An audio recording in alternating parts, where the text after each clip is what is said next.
This morning, Joe Biden, speaking to America, urged all eligible Americans to get a vaccine booster shot. Now, this is interesting because a few weeks ago, Dave Rubin was tweeting out some news stories or an opinion. One was that the efficacy for the vaccines has been reduced and booster shots are coming. For this, Dave Rubin was suspended. Why? As it turns out now, he was correct. It was obvious he was correct because there were news stories already talking about this. But you can see the current state of things. They're gradually rolling out more demands and more restrictions, and this should have been obvious to everybody. Even when Israel began implementing booster shots after studies came out showing the efficacy of the vaccine was being reduced in Israel, in the United States, there were still conversations saying, no, we're not going to do boosters. Fauci said, maybe we'll do 8 months. And Joe Biden argued maybe 5 months. But they said the FDA has not approved booster shots. We had, I think it was the World Health Organization saying, don't do boosters. We need the vaccine for people around the world. But surprise, surprise, here we are. Because it was just 15 days. 2 years. Because it was just a mask until we get vaccinated. You're vaccinated, wear the mask anyway. And it was just a negative test. If you weren't vaccinated or you're vaccinated, we'll get the test anyway. You see where we go with this. The restrictions aren't going to slow down. They're going to escalate. So how much longer until vaccine mandate means up-to-date booster shots? Of course, your vaccination card has 4 lines on it. But The Atlantic actually brings up a really interesting point, saying fully vaccinated doesn't have anything to do with COVID. When they demand that you be fully vaccinated for access, well, fully vaccinated means the full schedule of vaccines. That doesn't mean every single vaccine, but it means having lots of them. So how long until vaccine mandate quite literally means every other vaccine available, or for the most part, the appropriate schedule, as it were? Yeah, I think we are getting to that point. Now, also in Joe Biden's speech, he said a lie. He said, this is a pandemic of the unvaccinated. Okay. It's my opinion. The reason I say it's a lie is because it's actually a pandemic of comorbidities and 30.2%, according to the CDC, obese. And so we got to pull back to the bigger picture. When they say most of the people being hospitalized are unvaccinated, that's true. However, most of the people being hospitalized, getting sick, dying, have comorbidities, with 30.2% being obese. Obesity also contributes to other health issues that send people to hospitals. So if the underlying condition that exists is being exacerbated by COVID, then certainly we can say COVID's a serious problem, but we can also point out that we are a deeply unhealthy nation. And if 94%, according to the CDC, of COVID hospitalizations and deaths had a comorbidity, well, then we need to start focusing on those comorbidities for sure. That doesn't mean ignore the pandemic. I think COVID's actually really scary. I'm not going to hide and cower and not live my life, though. But when you have even someone like Alex Jones being like, it was bad, you can't breathe. It's scary stuff. I think people can recognize, yeah, we understand COVID's really, really bad. But based on what we're seeing with the economy right now, and boy, do I got some economic news for you. Shortages in the UK, in the US, paper supplies disappearing once again. Costco saying we're going to start restricting sales. Restrictions and lockdowns are not helping. And they say, oh, it's temporary. It's not temporary. No, it's the new normal, they say. So if you can't buy it now, don't be surprised if you can't buy it later. But I hope you guys are paying attention to where we go with this. It's not going to change. Well, it's not going to change for the better. The restrictions are going to get more serious. Let's read the first report about the booster shots. And before we do, head over to timcast.com, become a member, and you'll get access to exclusive members-only segments from the Timcast IRL podcast, as well as our new shows launching soon. And you will also be supporting our independent journalism, who write amazing articles and do amazing work, and you'll get an ad-free experience. But don't forget to like this video, subscribe to this channel, share this video with your friends. If you really do think this is important, we could use your help in the marketing department because we don't get propped up like CNN does. Let's read the first story from The Hill. President Biden on Friday urged older Americans, frontline workers, and those with underlying health conditions who received a Pfizer coronavirus vaccine between January and March to get a booster shot. This week as planned, we took a key step in protecting the vaccinated with booster shots, which our top government doctors believe provides the highest level of protection available to date. The booster shot is free and easily accessible. Biden said up to 60 million Americans will soon be eligible, and 20 million Americans are eligible today. Doses will be available nationwide at more than 80,000 locations, including more than 40,000 pharmacies, he said. Biden's speech comes after the CDC director, Rochelle Walensky, diverged from the agency's independent vaccine advisory panel to recommend boosters for groups that included people at risk because of their jobs. The CDC's guidance aligns with what the Food and Drug Administration authorized Wednesday. It avoids what was previously conflicting guidance and encompasses a wider population than what the agency's vaccine advisory panel recommended earlier Thursday. Now, I want you to understand something. Rochelle Walensky is saying that she believes people should get boosters, recommending them if you are at risk because of your jobs. Frontline workers, this means at a supermarket, at a fast food restaurant, this means at a gas station. They are all at risk. Quite literally. They're basically saying anybody who's working in contact with the public. Now, perhaps what they really mean is like hospitals and stuff like that.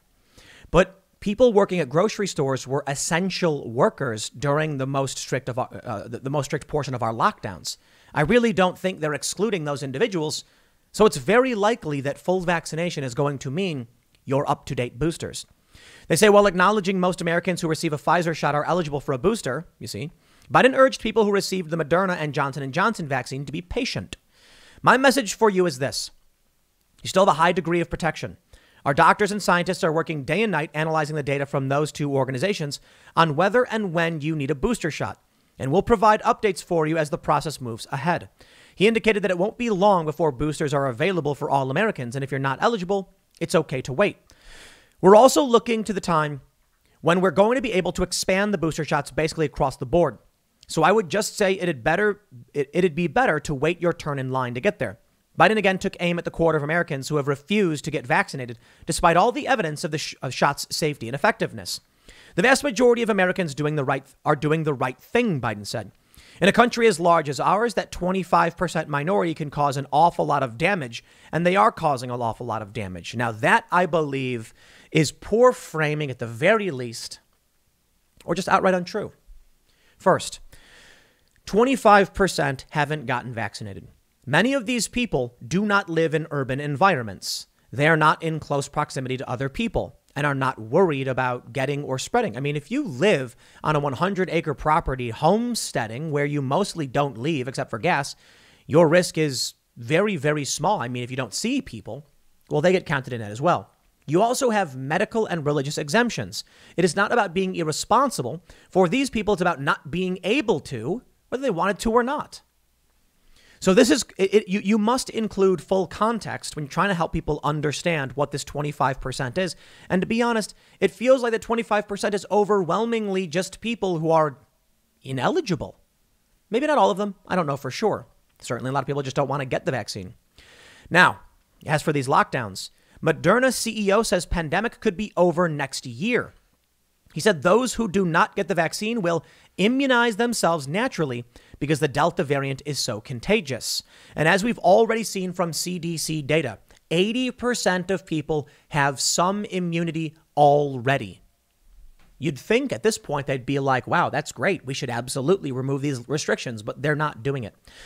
You see, because at this point, it is about two distinct cultures. The blue states and cities, they're too scared. They'll never let go. Mayor Bill de Blasio wants power, and he also doesn't want to accept responsibility for any loss of life. The same thing with, it was Cuomo, now it's Hochul. They don't want to assume responsibility. So there's going to be like, it's easier to lock down because everyone's scared, and then they'll thank me for it. In the red states, people are getting sick and being mocked in the media, but people are choosing to take the risks to live free. You're not going to see this divide be mended. As for the pandemic, Moderna CEO says next year. So what does that mean? 3 months? 12 months? Honestly, I have a feeling it's not even going to end next year. We got too many variants. There's an industry forming around lockdown, and they call this the new normal. Well, let's take a look at this. What does it mean now with the booster shots? The Atlantic writes, for The Atlantic, Shannon Lynn writes, fully vaccinated is suddenly a much less useful phrase. With tens of millions of Americans eligible for booster shots, the term could start to lose its meaning. The definition of full vaccination against COVID-19 has, since the winter, been somewhat difficult to nail down. It takes 1 dose of Johnson & Johnson, but 2 doses of mRNA. The CDC counts you as fully vaccinated as soon as you get your last shot, but tells you that you won't be fully vaccinated until 2 weeks after that. People have a hard time knowing exactly when it might be safe for them to venture into restaurants, wedding venues, or mask-free offices. Now, in the age of booster shots and breakthrough cases, the phrase has gotten even murkier. Earlier this morning, the CDC officially backed booster shots for tens of millions of Americans who are 6 months past their second Pfizer dose. Those over 65, those in long-term care facilities, and all adults who have an underlying medical condition that puts them at high risk of severe COVID, or who are at high risk of getting sick from occupational or institutional exposure to the coronavirus. That means fast food, gas stations, store clerks, grocery stores, etc. During a 2-day meeting, the CDC's Advisory Committee on Immunization Practices this week, CDC's Sarah Oliver advised the committee that the agency's definition of fully vaccinated would not change, at least for now. That makes it much less useful as a category. Will some fully vaccinated people be more vaccinated than others? And it leaves open the possibility that the definition could change as more information becomes available. If you're fully vaccinated now, could you become unfully vaccinated a few months down the line? These questions go beyond semantics. As more and more Americans are mandated to be fully vaccinated in order to work, see here, here, here, and here, for example, continued clarity on what the category means and who belongs in it would be crucial. Fully vaccinated didn't originate with the coronavirus. The term has been used for other vaccine series that require multiple shots, such as those for measles, Hep B, HPV. Currently, the CDC considers people to have achieved full vaccination against COVID-19 2 weeks after their second dose in a 2-dose series such as Pfizer and Moderna, or 2 weeks after a single-dose vaccine such as Johnson & Johnson's Janssen vaccine. The agency's website does include a caveat. For the immunocompromised, being fully vaccinated might not be the same as being fully protected, so a third shot is a good idea. Part of the problem is that the difference between full vaccination and full protection has been explained less than perfectly to the American public. The truth is no one is 100% protected from the coronavirus after vaccination, regardless of how healthy their immune system is. That's simply not how vaccines work, especially in the context of a pandemic virus that hasn't stopped evolving. You cannot definitively say, until we have finally beat the virus or gotten it to a point where it is no longer killing people, that you are fully protected, says Rakhaija Yerbi, a health law expert and co-founder of St. Louis University's Institute for Healing, Justice, and Equity. I'll take their word for it. But the Atlantic does bring up a really good point. If the vaccine mandate requires one shot, well, then this is totally irrelevant. But if there are vaccine mandates that require full vaccination, which there are, then at what point do they say you're not fully vaccinated if you lapse? Are you 6 months past your last dose? Well, then you must be boosted. And if you're not, well, then you're not fully vaccinated. I believe at this point it would be absolutely insane not to recognize that's the path we're going down. Every step of the way. It's just 15 days. It's just till we slow the spread. It's just a mask. It's just until the vaccine comes. Now the vaccine's here. Put your mask back on. Or if you don't want to get vaccinated, just take the test. Okay, now you're vaccinated. Okay, take the test anyway. Why should I believe at this point anything's going to change? No. They've called for boosters. Biden has said it's time for boosters. People in the media are calling for boosters. Soon they're going to say you're under-vaccinated. Are you under-vaccinated? Well, you're killing grandma. Seems to be the direction we're going. Now, I think Biden makes a mistake here. Biden says unvaccinated Americans are costing all of us as he presses COVID vaccine mandates. Fair point is that most of the people hospitalized are unvaccinated. So obviously, if you're more likely to get sick, you're more likely to be hospitalized. But even the CDC points out that most of the people hospitalized have comorbidities. So it is unfair just to say unvaccinated. You need to point out to people that it is a combination of being unhealthy or having underlying conditions, which, to be fair as well, Biden says if you have those underlying conditions, get a booster shot. Those who are sick and overweight, generally unhealthy, and are not vaccinated are ending up more in the hospital. And the overwhelming majority, I think 94%, have comorbidities. And at that point, we need to say this is not a pandemic of the unvaccinated necessarily alone. It's a pandemic of unhealthy attitudes, behaviors, poor diet, poor exercise. Certainly, there's a simple solution. People can get vaccinated, but I'd say talk to your doctor about what makes sense for you. But what about the long-term solution? People need to get healthy. Stop eating bad food. Start exercising. Take Dr. Fauci's word for it. From May 2021, 80-year-old Dr. Fauci's advice for staying sharp and healthy as you age. Now, look, I know a lot of people don't like this guy. That's why I'm highlighting this article from CNBC. Dr. Fauci says, take care of yourself, get some reasonable sleep, don't get overcome by stress, have a good diet, don't smoke, don't drink too much, enjoy life, but don't do things in excess. At the start of the pandemic, Fauci said he was only sleeping 4 hours each night and wasn't eating or drinking water. It really took my wife to shake me and say, hey, this is going to be a marathon. You really got to pace yourself because if you think you're in a sprint, you're going to burn out fast. He said Fauci hasn't taken a day off in 14 months, he said during his interview. Dr. Fauci, in a viral video that's recently been surfacing and in the past, and it's not a secret he said these things, he said vitamins, get sunlight, vitamin D, exercise. You know, if you're only looking at the times Fauci was wrong, and he's been wrong a lot, you're ignoring the times he was right. It's fine to point out when he was wrong. It's fine to point out you don't trust him, but it's also fine to point out that Dr. Fauci has been right about getting exercise. However, the lockdowns have been stopping exercise. People can't go to the gyms and people can't get sunlight. Well, those are huge mistakes. People need to get exercise, to get fresh air. COVID spreads very easily indoors because of the air circulation. Take Dr. Fauci's word for it. But let me just show you the CDC. All right. Obesity, race, ethnicity, and COVID-19. They say adult obesity is increasing. And it's mainly in southern states and the Midwest. You can see the highest prevalence of obesity. Now, hold on there a minute. Let's take a look at hospitalizations. Where are they popping up the most? In southern states. So what the left tries to say in the media is that, oh, it's because they're anti-vaxxers. Well, it's probably because they have comorbidities. It's probably because they're overweight. Now, Florida is not particularly overweight, but we do have obesity problems. So there's probably a combination of factors. From the CDC.gov, obesity worsens outcomes for COVID-19. Adults with excess weight are at even greater risk during the pandemic. Having obesity increases the risk of severe illness from COVID-19. People who are overweight may also be at increased risk. Having obesity may triple the risk of hospitalization due to a COVID-19 infection. Obesity is linked to impaired immune function. Obesity decreases lung capacity and reserve and can make ventilation more difficult. A study of COVID-19 cases suggests that the risk of hospitalization, intensive care unit admission, invasive mechanical ventilation, and death are higher with increasing BMI. More than 900,000 adult COVID-19 hospitalizations occurred in the U.S. between the beginning of the pandemic and November 18, 2020. Models estimate that 30.2% of those hospitalizations were attributed to obesity. Now, you may have seen these stories.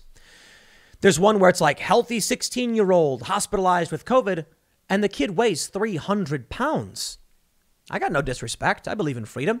If you want to gain a bunch of weight, I mean, that's your life to live and we only get one, right? But don't expect me to want to spend money on healthcare for people who are not responsible, who are not going to be responsible to the community. The left likes to talk about universal health care, and I'm in favor of universal health care. They like to talk about, supporting each other and things like that, right? Okay. If we are to implement universal health care, that would mean support requires you to be responsible for yourself and to others.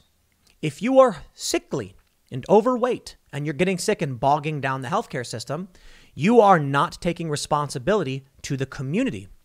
Well, therein lies the big problem. This is why I don't think that we're going to ever implement some kind of actual universal healthcare system, especially when you have government agencies trying to distribute vaccines based on race.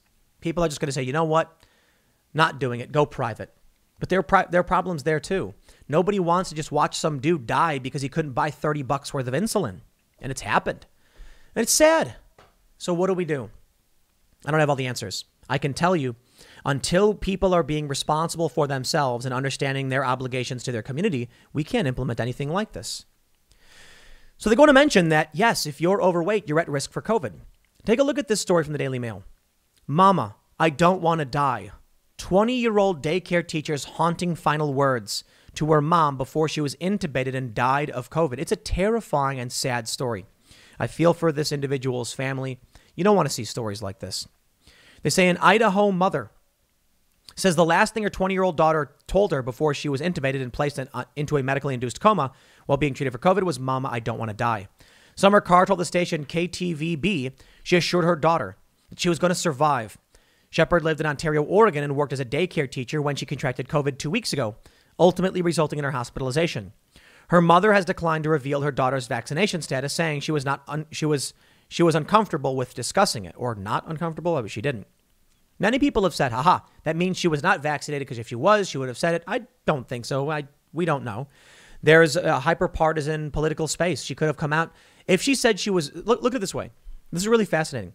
A bunch of people on the left said, that means she wasn't vaccinated and then she died. No, it doesn't. What if the mom is sitting there thinking, my daughter was vaccinated and she still died, and the last thing I'm going to do is freak people out? What if she's saying, my daughter wasn't vaccinated and she should have been, I don't want to freak people out? The point is, we don't know the vaccination status. Don't make assumptions. What we do know is that this young woman was morbidly obese. I am not saying that as an insult. I am saying that as a medical term. This woman was morbidly obese. She is dramatically overweight.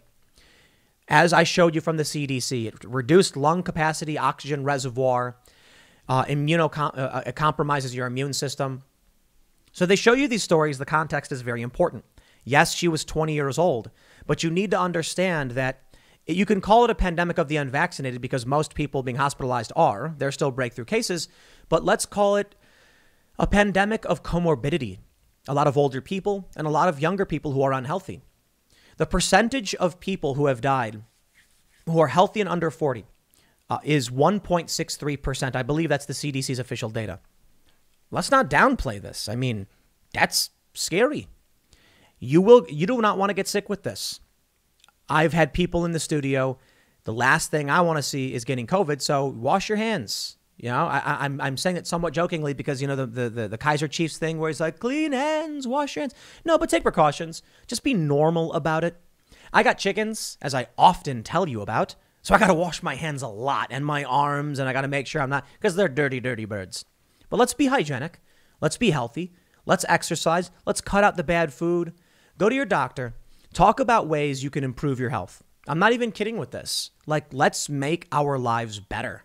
You don't got to do it because of the media. You don't got to do it because of any political faction. You can say, I'm going to do it for myself. I'm going to exercise more. I'm going to get fresh air. I'm going to stop smoking. I'm going to eat right.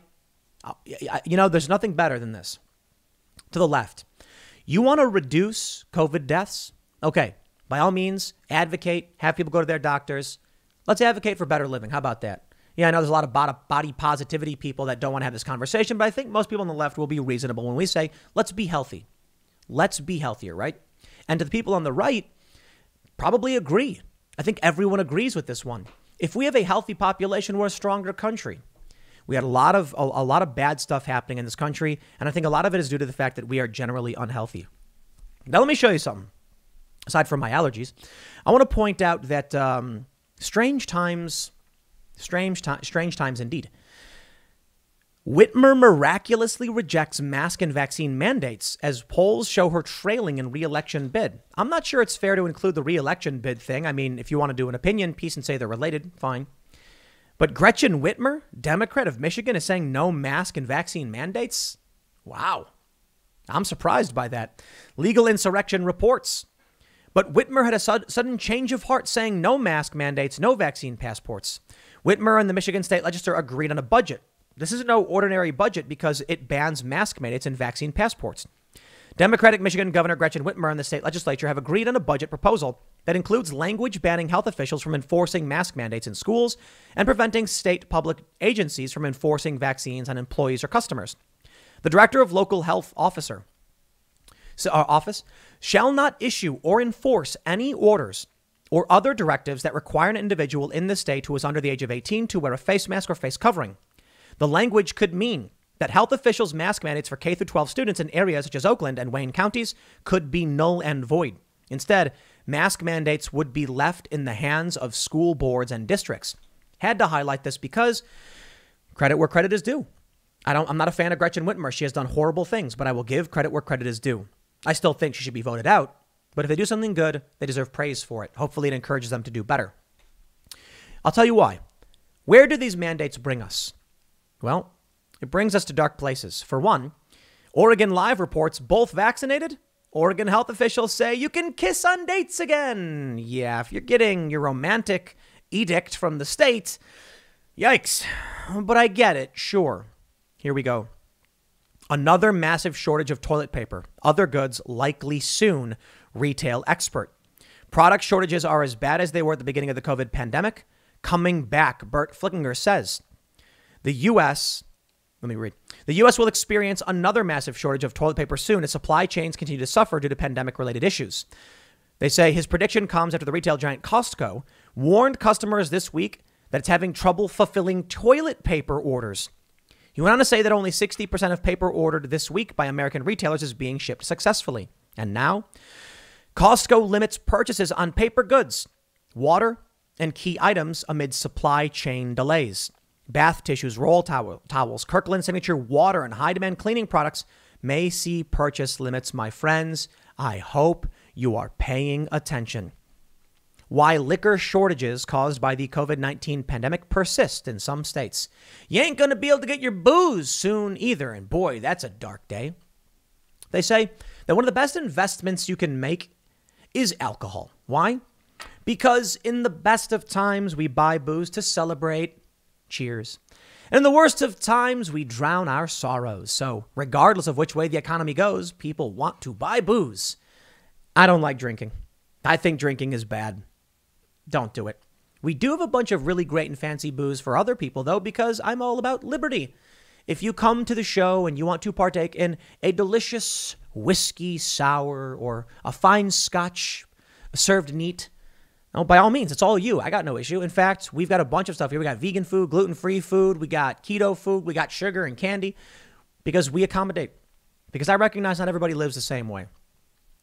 I think when people are unable to get their booze, that's when we're going to be pretty worried about things. But my friends, the shortage, it's not just here. Let me take you on a fantastic journey. The reason your Christmas is going to cost more this year.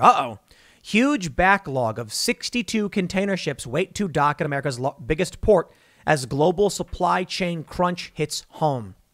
Oh, geez. Labor shortage, my friends. I mean, there's a big surge in buying.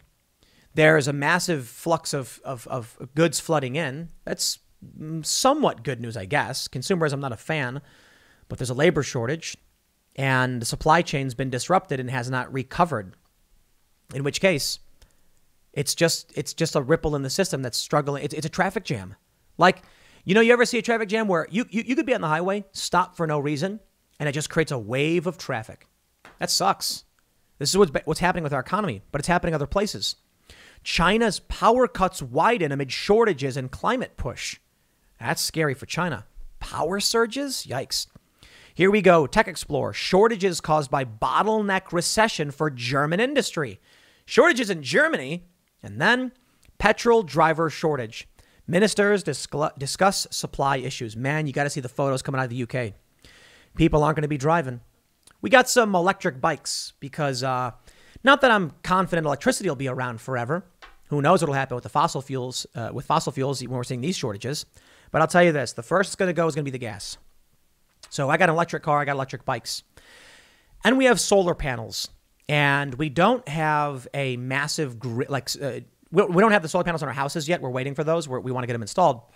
What we have is batteries with smaller solar panels, which we got a lot of these big batteries. They're really, really awesome, actually. They're massive. They can run air conditioners and washing machines, huge batteries. And they have solar panels that can charge up in only a couple hours because you put out this big array. I'm worried about the gas shortage. They say it's not a real gas shortage because gas exists, but that's semantics. If the gas is 1,000 miles away from where you are and you got none, you are in a shortage. It's the craziest thing. They're like, there's no gas shortage. There's no gas shortage. Sure, we have millions of barrels of crude underground. I mean, you have none. So there's no shortage. That's a ridiculous argument. If your gas station can't get it for whatever reason, you have a gas shortage. It's fair to say the full context. But that's not what the media is doing. They're saying, don't worry about gas, no shortage, mind your own business. And then you see lines of 100 cars come out of these gas stations. I hope you're prepared for what's to come. And I don't mean by going and buying up stores and panic buying. Yeah, that's always a bad idea. That just causes people to hoard stuff that spoils, and you don't want to do that. But you should be thinking about the future. You should have some emergency food and water. You should have a first aid kit, and you should be prepared for this stuff. And if you still live in a city, well, then good luck. I don't think cities are going to collapse overnight, but as they say, what gradually and then suddenly, right? If you're watching the overt authoritarianism sweep across your city and you're sitting there as it worsens, don't be surprised when one day overnight, police lose control of the wheel. And then all of a sudden you see what we saw with the BLM riots, and there's no food, there's roving gangs. It's already getting that bad. Crime is skyrocketing. And if you're watching this happens, don't forget, gradually then suddenly. Once we reach that line where the pressure builds up and the seam bursts, then you'll be wishing you got out of those cities. I got out of the city a while ago. And I got to say, we are very, very happy with where we are at. We're expanding the business. We're hiring more people. It is going swimmingly. And you know what? It's better for the environment. We're more self-sustainable. We have our own chickens. We have our own food, as you've heard me talk about, and it feels good. It feels good to do right by the environment. We've got naturally growing fruits that blossom, that we got apple trees, we got pawpaw, we got wild wine berries. A lot of our food, not all of it or most of it, but a lot of it comes locally. We want meat, we go to local farms. We want fruits. Well, right now it's pawpaw season. They're just about, spoiling and finishing off, but we got tons of it up here in Appalachia, and they're great. Now, I'm not eating most of that starchy stuff. I'm mostly doing meats and cheeses. That's what I've been doing for a minute. But I think we need to be more responsible for ourselves. Spreading out from these cities, I think, is going to be good for everybody and good for the planet. I think it's something we can do, and I think you won't regret it. For the time being, boosters are here. The mandates will get worse. The lockdowns to follow, and I hope you're ready. Next segment's coming up tonight at 8 p.m. over at youtube.com/TimcastIRL. Thanks for hanging out, and we will see you all then.